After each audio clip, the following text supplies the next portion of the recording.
بسم اللہ الرحمن الرحیم۔ السلام علیکم۔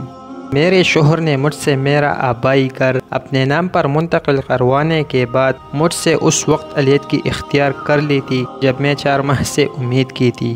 مجھے گھر سے نکالتے وقت میرے ہی جہیز میں آئے کپڑوں میں سے مجھے سر ڈھانپنے کے لیے فقط ایک دوپٹہ تک نہیں دیا گیا تھا۔ میرا آخری ٹھکانہ میری دوست ہیر کا گھر تھا جہاں مجھے پناہ مل گئی تھی، اور آج جب میں نے اپنے سابقہ شوہر کو ایک ایسے گندے تالاب سے پانی پیتے دیکھا جس کے دوسرے کنارے سے کتا پانی پی رہا تھا تو میں نے گھر جا کر ہیر کے ہاتھوں کلمہ پڑھ کر مسلمان ہونے کی خواہش ظاہر کر دی تھی۔ یوں اللہ پاک نے ہدایت دی اور ہم دونوں ماں بیٹی نے اسلام قبول کر دیا۔ میرا نام عائشہ ناز ہے۔ میرا تعلق رحیم یار خان پنجاب پاکستان کے ایک غیر مسلم عیسائی گھرانے سے ہے۔ میرے والد صاحب میرے بچپن میں ہی فوت ہو گئے تھے۔ میری ماں لوگوں کے گھروں میں کام کرتی تھی اور مدد کے بہانے مجھے اپنے ساتھ لے جاتی تھی، مگر حقیقت میں میری ماں مجھے اپنی نظروں کے سامنے رکھتی تھی تاکہ ماں کی غیر موجودگی میں کہیں راہ سے بھٹک نہ جاؤں یا کسی انسان نما درندے کے ہاتھ نہ لگ جاؤں۔ میری ماں جن گھروں میں کام کرتی تھی وہ تقریباً سارے ہی مسلمانوں کے تھے۔ ان میں سے ایک حاجی خالد صاحب کا تھا۔ حاجی خالد صاحب کی اپنی ذاتی 3-4 مارکیٹس تھی اور وہ پراپرٹی کا کاروبار بھی کرتے تھے۔ حاجی صاحب انتہائی مہذب اور مذہبی آدمی تھے۔ ان کی ایک بیٹی جس کا نام ہیر تھا وہ حافظ قرآن اور عالمہ تھی۔ میری اس کے ساتھ دوستی ہو گئی تھی۔ ہیر مجھے اکثر اسلامی واقعات اور قرآن پاک کا ترجمہ وغیرہ بتاتی رہتی تھی۔ ہیر نے مجھے کئی بار اسلام قبول کرنے کی دعوت دی تھی مگر میں نے ہیر کی بات نہ مانی، تو اس کے باوجود ہیر نے کسی قسم کے غصے یا رویے کا کوئی اظہار نہیں کیا تھا اور میرے ساتھ بالکل پہلے کی طرح ہی رہتی تھی۔ ہیر کی والدہ اور والد صاحب جن برتنوں میں خود کھانا کھاتے، اگر ان کے گھر کام کرتے ہوئے کھانے کا ٹائم ہو جاتا تو ہم کو بھی ان ہی برتنوں میں کھانا کھلاتے تھے۔ انہوں نے آج تک غیر مسلم ہونے کی وجہ سے ہم سے کبھی نفرت نہیں کی تھی۔ ہیر کی شادی ہو گئی۔ ہیر کا شوہر کینیڈین نیشنل تھا۔ ہیر شادی کے بعد کینیڈا جانے لگی تو ہیر نے مجھے ایک بار پھر اسلام قبول کرنے کی دعوت دی۔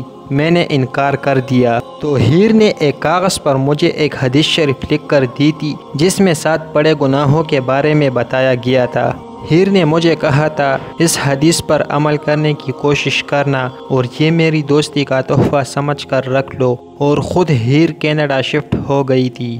ہیر کا دیا ہوا وہ کاغذ جس پر ہیر نے حدیث شریف لکھ کر مجھے دی تھی آج بھی میرے پاس محفوظ ہے۔ میں نے ان سے بچنے کی ہر ممکن کوشش کی۔ خیر وقت گزرتا رہا۔ میری شادی عاصم مسیح سے طے کر دی گئی۔ میری ماں نے بہت کڑی محنت کر کے میرے لیے جہیز اکٹھا کیا تھا، مگر افسوس کہ مجھے اپنے ہاتھوں سے رخصت کرنے سے پہلے ہی خود دنیا سے رخصت ہو گئی۔ ماں کی موت کے بعد میں نے اپنے مذہب سے تعلق رکھنے والے چند بزرگوں کی موجودگی میں عاصم مسیح سے اپنے مذہب کے مطابق رشتے ازدواج منسلک قائم کر دیا، اور ہیر کے والدین نے مجھے اپنی بیٹی بنا کر ڈھیروں دعائیں دیتے ہوئے گھر سے رخصت کیا۔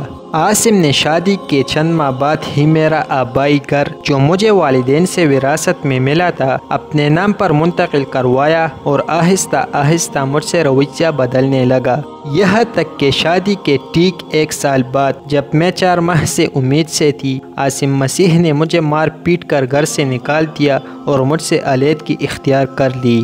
مجھے گھر سے نکالتے وقت میری ماں کی کڑی محنت سے بنائے گئے جہیز کے کپڑوں میں سے ایک دوپٹہ بھی نہ لینے دیا۔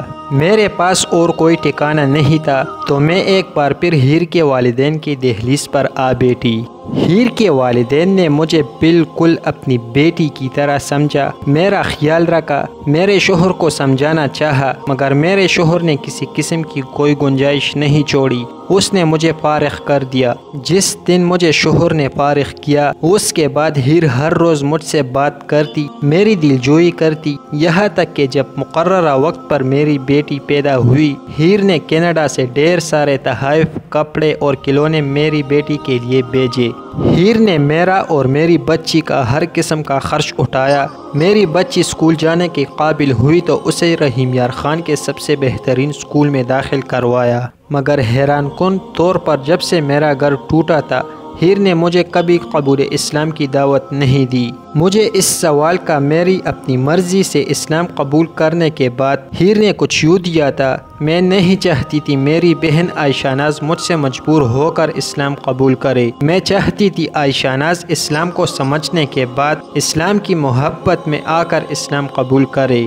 ہیر نے مجھے جو احادیث گناہ کبیرہ کے متعلق لکھ کر دی تھی ان 7 گناہوں میں سے ایک گناہ کبیرہ یتیم کا مال کھانا بھی تھا۔ گو کہ میں تو ان 7 گناہوں سے بچتی رہی مگر میں یتیم لڑکی تھی۔ میرے شوہر نے میرا گھر اور جہیز کا سامان سب کچھ ہتھیانے کے بعد مجھے فارغ کر دیا تھا اور میرا حق واپس مانگنے پر بھی واپس نہیں دیا بلکہ مجھے معلزات بکنے لگا۔ تو میں حدیث شریف کی روح سے اپنے شوہر کا انجام دیکھنے کی منتظر رہنے لگی اور سوچنے لگی کہ حضرت محمد مصطفیٰ صلی اللہ علیہ وآلہ وسلم کو تمام کائنات کے لیے رحمت للعالمین بنا کر بھیجا گیا ہے۔ کائنات کی مخلوقات میں سے میں بھی ایک مخلوق تھی، پھر تو یہ حدیث میرا حق ہتھیانے والے پر لاگو ہونی چاہیے تھی۔ اور پھر واقعی حدیث شریف میں آئے اس گناہ کبیرہ کا مرتکب ہونے والے میرے شوہر کا انجام بہت برا ہوا۔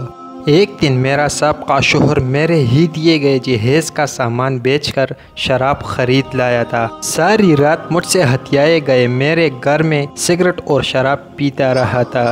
نہ جانے کب نشے میں دھت ہو گیا، اس کے ہاتھ سے جلتی سگریٹ گر گئی۔ پاس پڑے فرنیچر نے اسی وقت آگ پکڑ لی۔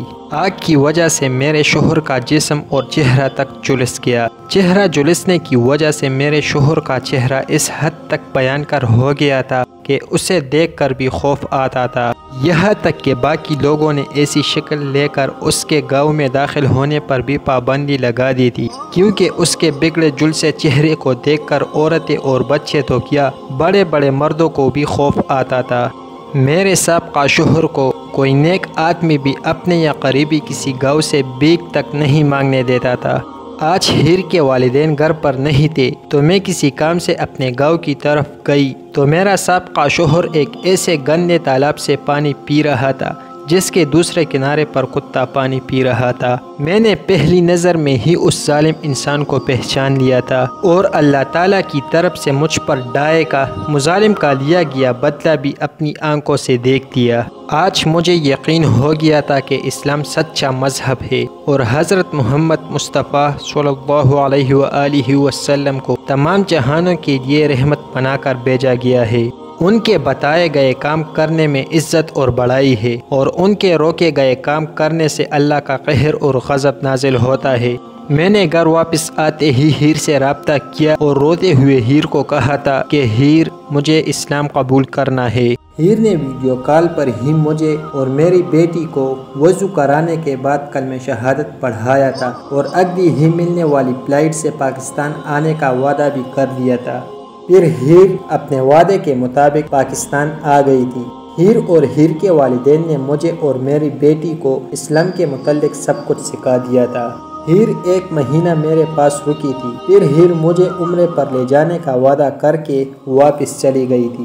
دوسری بار ہیر اور میں صحن حرم میں ملی تھی، وہی ہیر نے مجھ سے میری بیٹی کا ہاتھ اپنے بیٹے کے لیے مانگا تھا۔ میں نے روتے ہوئے ہیر کو کہا تھا کہ میں اور میری بیٹی تمہاری کسی خواہش کو رد اور کسی بات کو انکار نہیں کر سکتی۔ میری بیٹی نے MBBS کی ڈگری مکمل کی تو ساتھ ہی میں نے اس کا نکاح ہیر کے بیٹے کے ساتھ کر کے رخصت کر دیا۔ جب میری بیٹی انگلینڈ جا کر سیٹ ہو گئی تو ہیر اپنے شوہر کی اجازت کے بعد پاکستان میرے پاس شفٹ ہو گئی۔ ہیر آج بھی مجھے اسلام کے متعلق بہت کچھ سکھاتی رہتی ہے اور آج بھی ہیر مجھے ایسی احادیث اور آیات سناتی رہتی ہے جس میں برے کاموں سے منع کیا گیا ہے۔